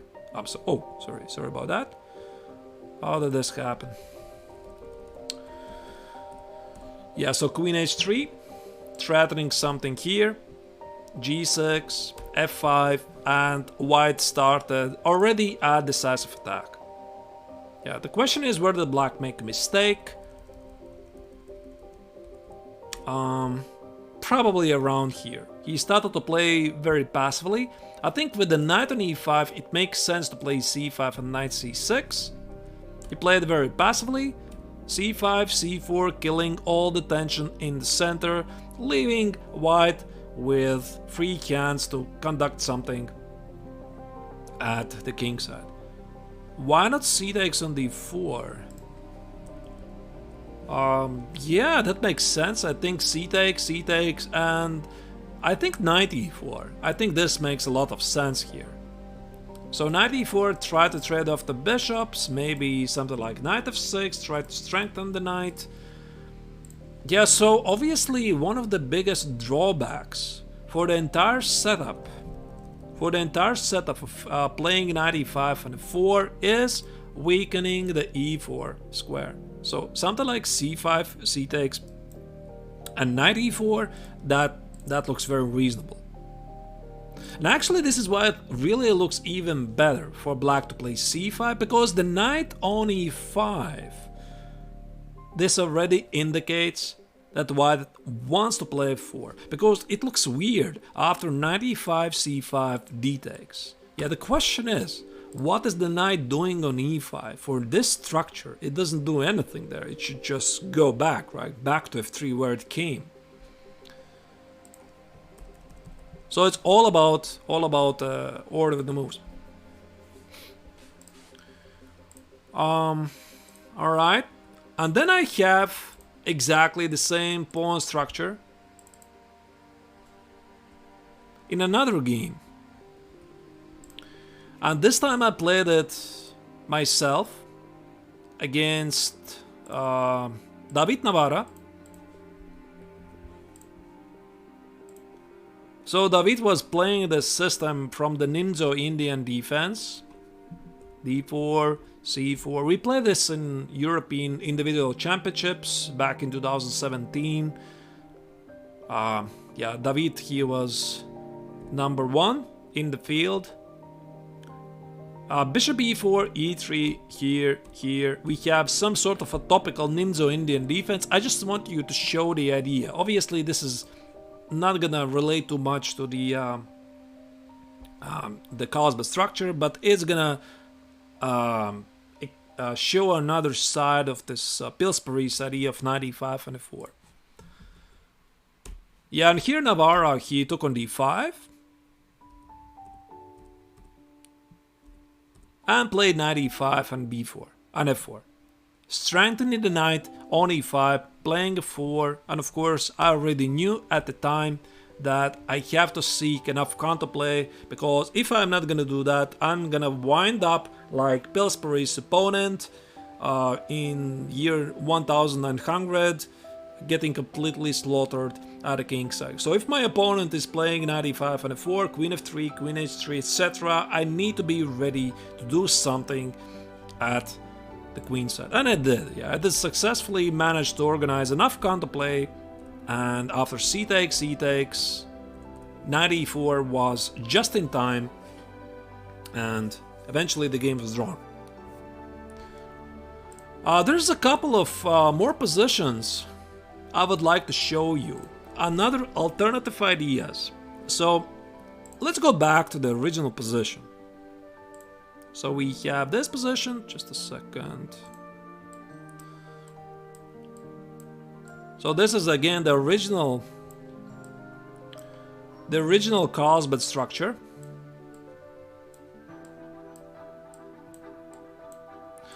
So like I already mentioned, one of the core ideas for white is to play b4, a4, b5. This is something I was advocating for the first half of this bootcamp, but there's alternative idea.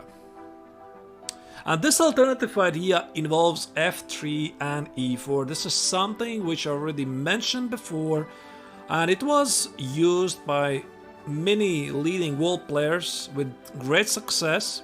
And I'm gonna show you some games by Garry Kasparov. Just a second, let me show you three games very quickly by Garry Kasparov, how good he was in the rising setup. Just a second.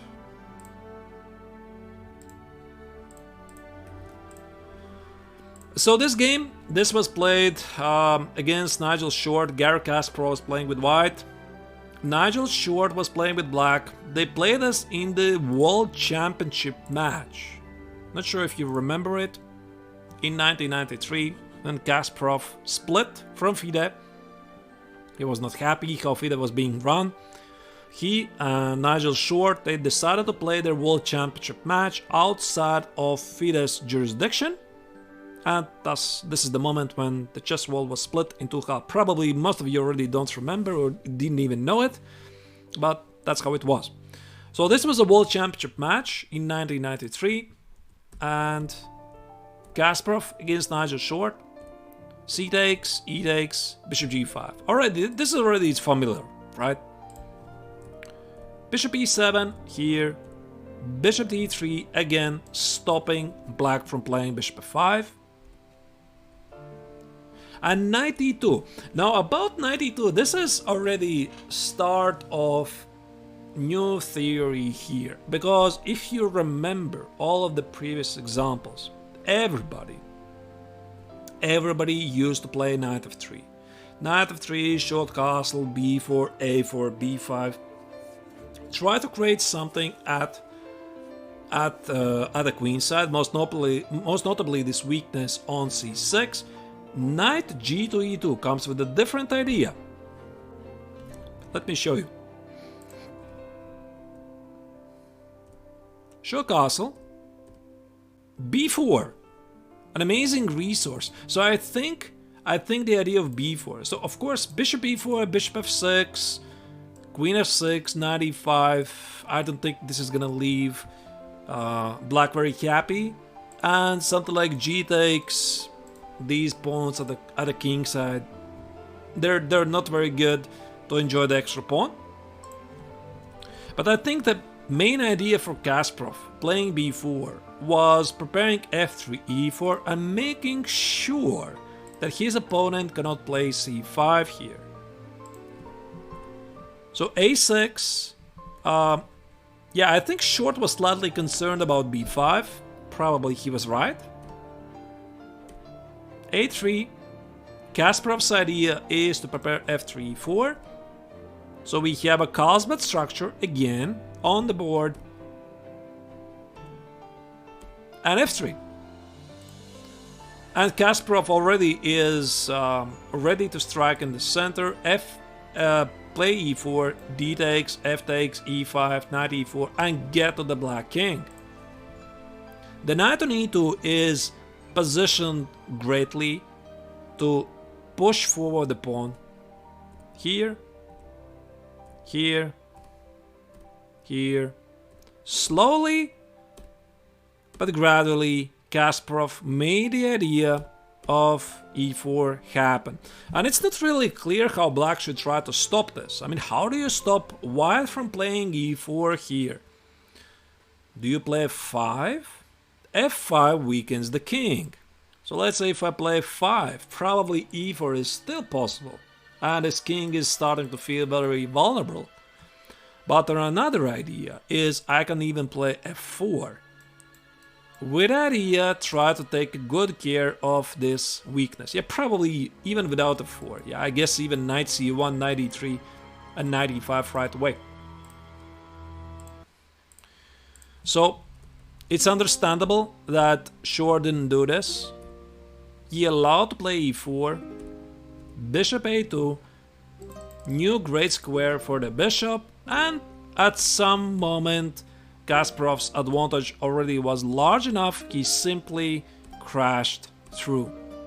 So black was constantly under the pressure, Kasparov was pressing, he was enjoying a very strong pawn center, and eventually, once the knight got to e4, Short was done. So that was a very, very powerful display by Kasparov. Again, the actual game doesn't really matter. I just want to explain the structure. So again, how did this happen? Let's go back very quickly. So Kasparov voluntarily went for the Carlsbad structure. First, he positioned the bishop on d3 to stop any bishop f5 from happening. And he played this very interesting idea of knight e2. I know it's quite interesting. If black, let's say if black is gonna push c5, and I think this question I already heard in the chat some time ago, what happens if black plays c5? Probably you can ignore it, but white in general is quite happy to take. So d takes on c5, knight takes on c5. Now this again makes a very fine weakness. So I don't know, something like bishop c2 maybe, short castle, knight e4, the bishop goes here, rook c1, a lot of easy game, and this pawn on d5 is an eternal weakness. So that's why it's not really an easy decision for black to play this. So Short was trying to play the classical setup of the g6, knight e6, knight g7, bishop f5. This idea already has been known for years. And this is why Kasparov positioned the knight on e2. He was ready to play f3, e4, and all of the black's idea of knight g7 and bishop f5 simply means e4. So it's not gonna work. So it's quite understandable that Short was experiencing some practical problems. Although he was looking towards this idea to push c5, but again, it creates a weakness. So it's a very, very tough decision. So Kasparov won the game. Another game in exactly the same fashion was won by Kasparov against, at the time, I think he was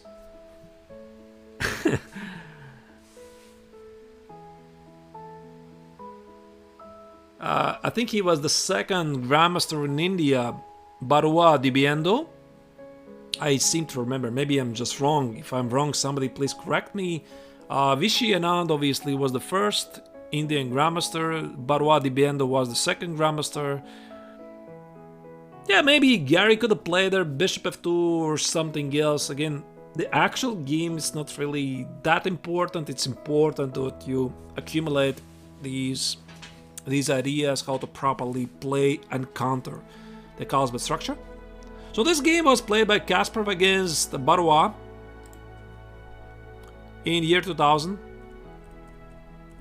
Again, we have a Carlsbad, nothing changes. Queen c2 this time, e3, bishop d3, and knight e2. And again knight e2. Instead of the classical knight f3, you already probably remember what was the best defense for black.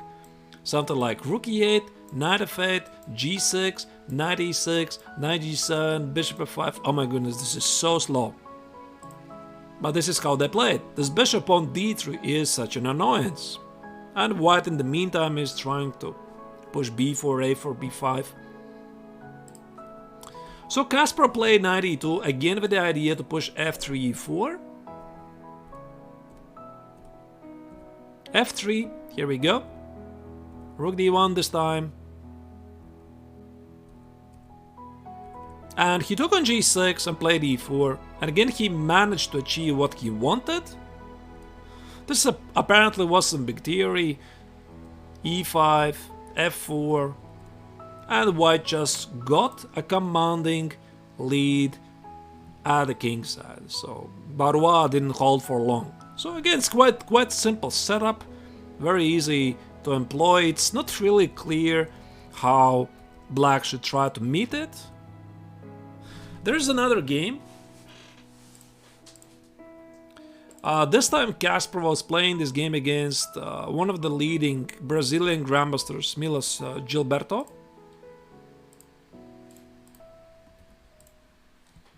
So this time they started with c4.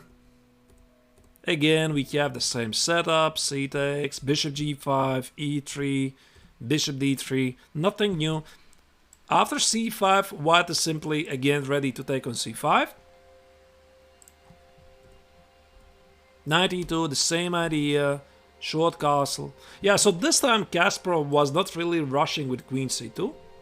Maybe he realized not always you need a queen on c2, the queen could go to d2 right away.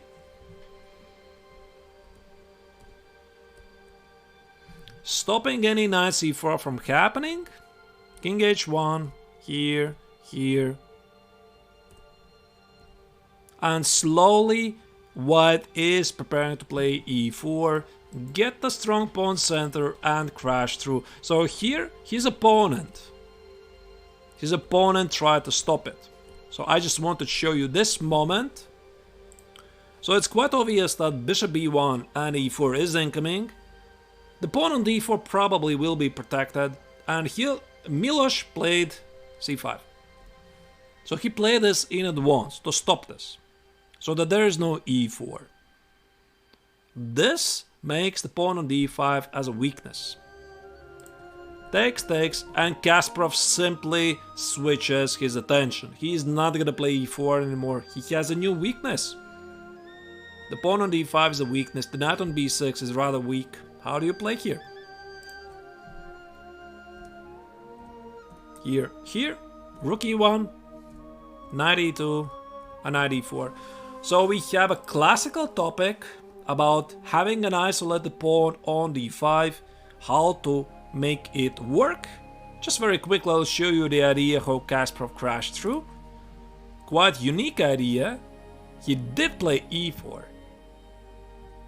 But after the trade on c6, bishop e4, black was left with some weaknesses, and eventually black didn't hold. So again, quite an amazing concept. And ever since, there's been new developments in the setup, and finally we come up to the most modern stuff. Maybe I've missed some recent developments. How people are treating the the Carlsbad structure. So in order to better explain it, let me go back to the basics. So we are gonna have just a second. We are gonna have this pawn structure.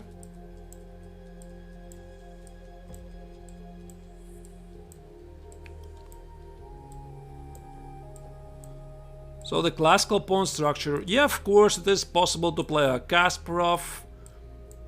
I'll play f3, e4, position the knight on e2, etc.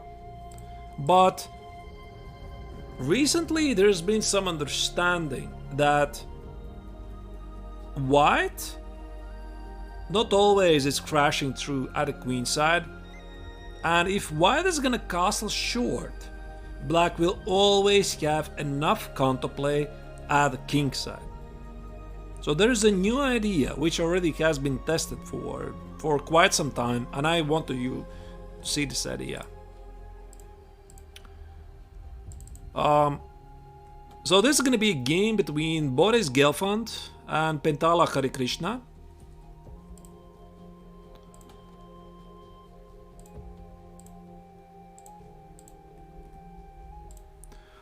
They played this game in 2014 Tata Steel Chess Super Tournament. Gelfand is white, Hare Krishna is black. D4, knight f6, c takes, e takes, bishop g5. We have seen all of this. Queen c2 here, e3, nothing new here. h6 here, knight h5. Yeah, this is quite interesting. I think the idea of knight h5 is that black wants to trade the bishops. Probably play something like g6, knight g7, knight f6 and bishop f5. And achieve this trade on f5 of the light square bishops as quickly as possible. I think so, at least. I'm not playing this particular line, but I think I understand it quite well. Oh, sorry about that. Just... press the wrong button. So trade. Long castle. Yeah, long castle. This is currently the one of the most dangerous setups against Carlsbad structure. Yeah, the knight is gonna go back. The knight is gonna go back to g6, knight g7. This is how black simplifies the position. But about the long castle, this is quite interesting. White is provoking black at the queen side. Any pawn push is gonna create some weaknesses that white could try to exploit. And it's extremely difficult for black to open some lines at the queen side. c5? Not very obvious. I mean, c5 d takes is just gonna open the d file and make the d5 pawn weak. b5, a5, a4, it still doesn't open any position. I mean, I'm gonna always close it, and it's gonna make the pawn on c6 weak. In the meantime, white has the entire queen side, entire king side at his disposal. h3, g4, h4, g5, etc, etc, etc. Thus, this setup has been quite popular. So, what Hare Krishna did? He made a long castle himself. King b1, king b8, rook c1. And this is currently one of the most tested positions that both opponents have castled long. The traditional idea of b4, a4, b5 doesn't apply anymore. f3, e4 is possible. Sometimes it might work, but what is just relying on some slow positional game to play something like get the knight to c5, avoid trading the light square bishop. So this is something that white wants to avoid. Bishop f5 trade is definitely in favor for black. So black wants to trade the bishop, black wants to position the knight on d6. This is something that we already know. And the particular game, yeah, Gelfand was trying to reroute the knight to c5. Not sure why he gave up the bishop, but yeah, the rising position was just equal, but somehow he won the game. Another example in the same setup is by slightly weird, but it was played by Fabi Caruana against Vladimir Kramnik, two among the best players in the world. So Fabi currently is number 2 in the world. Vladimir Kramnik is former world champion. I mean, no comments here. So again, they play the Carlsbad structure: c takes, bishop g5, and the idea is to castle long. Knight G2. Yeah. So Knight G2, Karana uses Kasparov's idea. Perhaps he's gonna make short castle F3 E4. Perhaps he's gonna make a long castle. This is currently the top-notch theory, how you're playing this position. Knight H5, this is a traditional idea, but normally it's used together with castling long. H3, stopping bishop G4 from happening, because this bishop is a terrible bishop. You don't want your opponent to trade it. About A3, I'm not sure. Had Karana... Was it necessary to include this? Because if he wants to castle long, he should have castled immediately. So I'll just show you this idea what Karana did. He played Knight A4. He played G4 and Knight G3. So it's quite a unique position. And he's playing on the same sides, both sides, the king side and the queen side at the same time. So H4, G5, that would be wonderful. The knight on A4 stops all of the advancement at the queen side, and at the same time, white is quite flexible, still castling both ways. Maybe it's gonna be a short castle, maybe it's gonna be a long castle. So in the particular game, yeah, Fabi decided to castle long. Of course, Kramnik understood that he needs to open the position as quickly as possible, and some very big mess started quickly. Yeah, C5. D takes, takes, and yeah, we got a very sharp game, which already has nothing to do with the Carlsbad structure, and Karana won the game because his attack at the king side is more real. This is how they played it out. He pushed H4. Black is slightly too slow to do something at the queen side. Yeah, and eventually, yeah, Fabi just crashed through. Etc, etc, etc. So white won a pawn and won the game. So there's one more final idea that I want to show to you. You probably already know this, at least people who have been playing the Carlsbad structure. It's a very pleasant endgame. Right after the opening. This game was played between Magnus Carlsen, the current world champion, against Vladimir Kramnik. Yeah, but obviously this setup has been played a number of times. Knight c3, knight f6, e takes, bishop g5. And the idea of e3 is white is not really defining the move queen c2 just yet. So he wants to play bishop d3 by not playing queen c2, by not wasting time with the queen. Because let's say I could play bishop d3, knight e2, short castle, f3, e4 in one go. Yeah, there's queen f3. This is what I wanted to show to you. But it's also with the idea not to waste time. And of course, if given opportunity, black is trying to trade those that terrible light square bishop, because this bishop, as you already saw in the previous examples, it's not doing anything. It's a terrible bishop. It's always a reason why black is slightly suffering. This leads to an endgame. After queen f3, bishop f6. This is a very popular endgame. I don't know what is the current status. If black is holding this, if black is feeling comfortable of playing this. But this is something I'm definitely recommending you to try out. It's very pleasant. Try to play against these weak pawns, and black normally is extremely passive. Yeah, so this is what Carlsen played in the game. Having established a very nice blockade,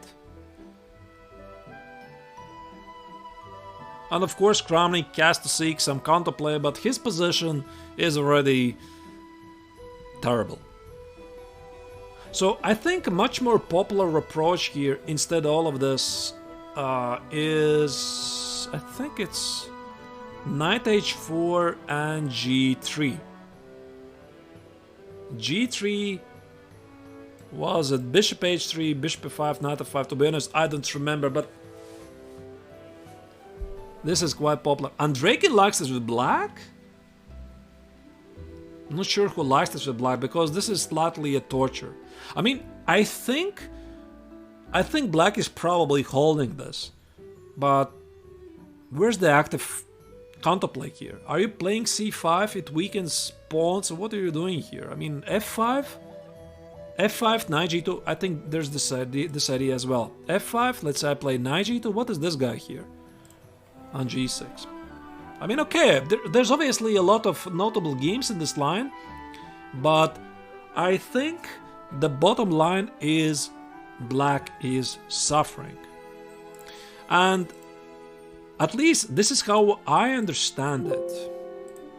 How I understand it, what the theory has evolved into, is that somebody who is playing the decline Queen's Gambit is playing like this.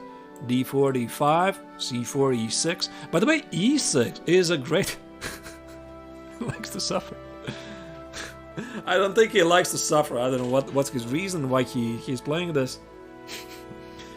But this entire approach is quite sound, because I've talked with a lot of chess professionals, and the reason why they're playing the Queen's Gambit declined is they're avoiding the symmetrical pawn structures.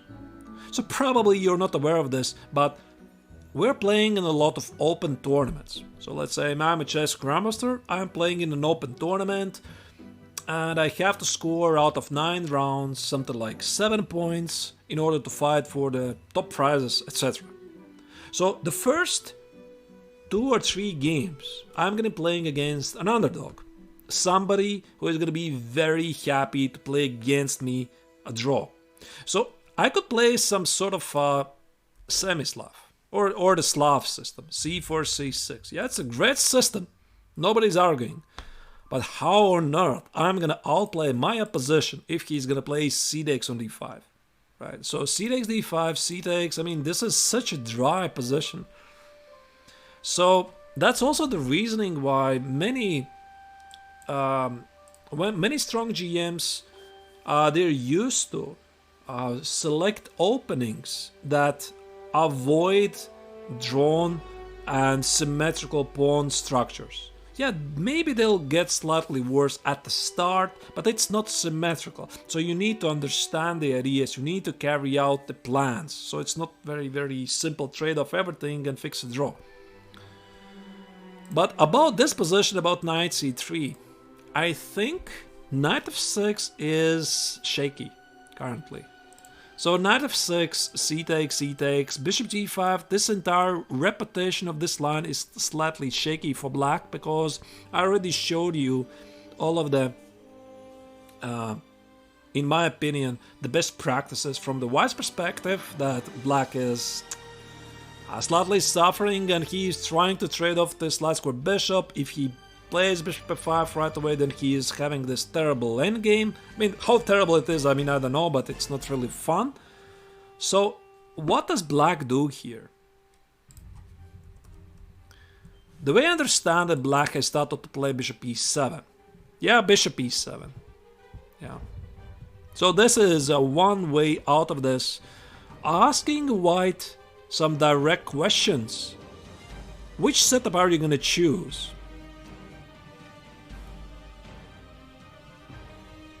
Can black play b6 and bishop a6? Yeah, maybe at some moment. But again, in general, I don't think this is something you should be overly concerned about. Something like takes, bishop g5, bishop e7, e3, let's say castle, whatever. Queen c2, b6 here, bishop a6. This is what you're asking, right? I think I'm quite happy. Because again, these are my targets at the queen side. I'm gonna pressure them. So I'm gonna play short castle, I'm gonna play rook c1, I'm gonna play rook d1, I'm gonna play knight e5. You're gonna suffer. And if you're gonna play c5, this already I explained. You just take it. You just take it. Now this is a weakness if you take with a piece. And these are the hanging pawns if you take with a pawn. So there's no way, no easy way out.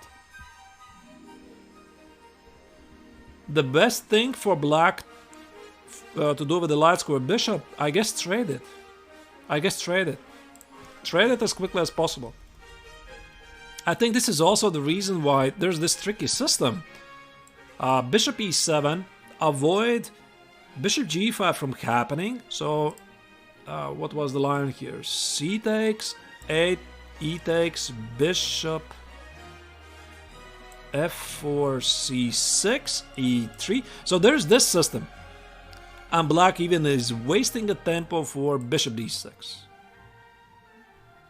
Bishop d6, queen d6, here, knight e7. And you'll get the feeling that black has managed to save some tempo by playing bishop f5. So that is the idea.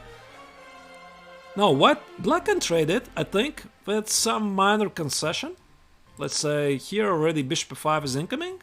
Queen c2, g6, there's nothing you can do. So you need to be extremely careful. Extremely careful how do you play this out. So I'm now talking about from black's perspective. So let's say bishop e7 is quite tricky.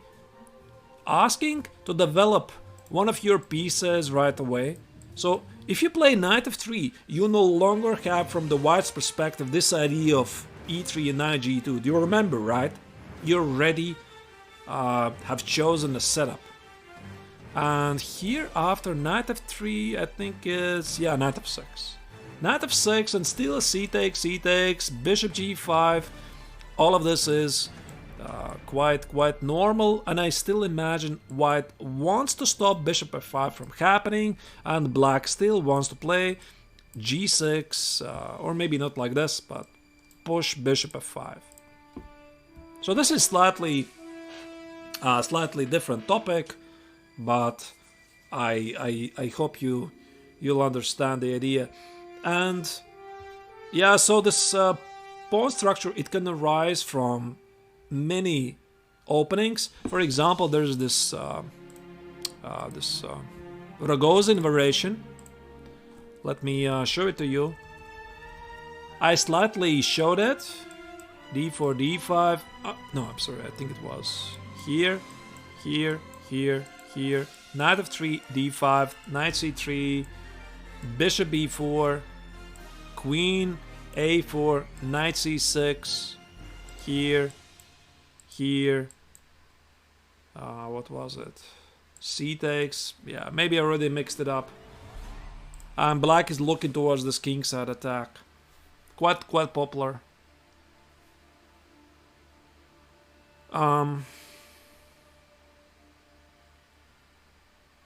XOX, I think a smart player is mixing these ideas. I think it's quite important for you to know as many of them. Yeah, so this idea of knight f3, let me go back. So this idea of knight f3 and playing at the queen side.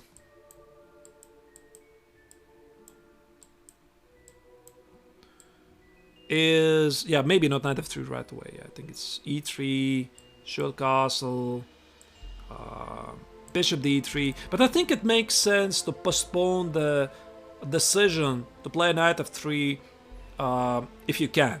Play bishop d3 first, because you want to stop bishop f5. Because if you'll just develop a piece normally, something like knight f3, it might be possible that you'll just at some moment, okay, not here because there's queen b3, these pawns, they are quite weak, but if you allow your opponent to trade the light square bishops just like this, black is quite happy. He's quite happy because he's not suffering with his bishop anymore.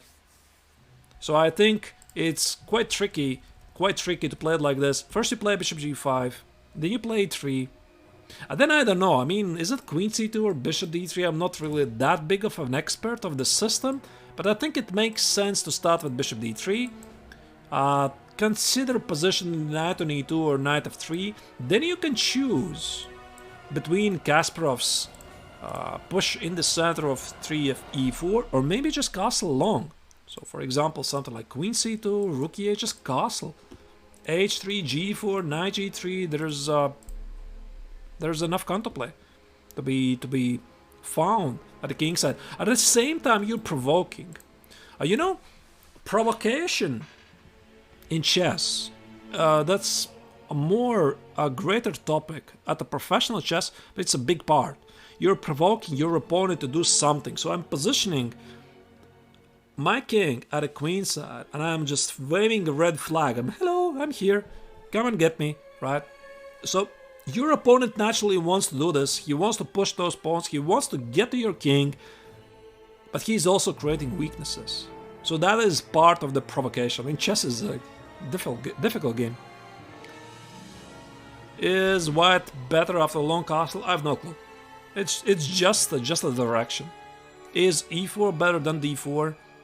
Is the queen's Indian better than the queen's gambit decline? I mean, I don't know. I think all of them are possible. It's just in a direction. So you're provoking your opponent to play something like b5, I guess. b5, a5, knight b6. But again, be careful if you provoke too much. I know. Not sure if I know. I think it's much safer to castle short. So I just wanted to show you that long castle, this is currently the direction which is being taken by the top players.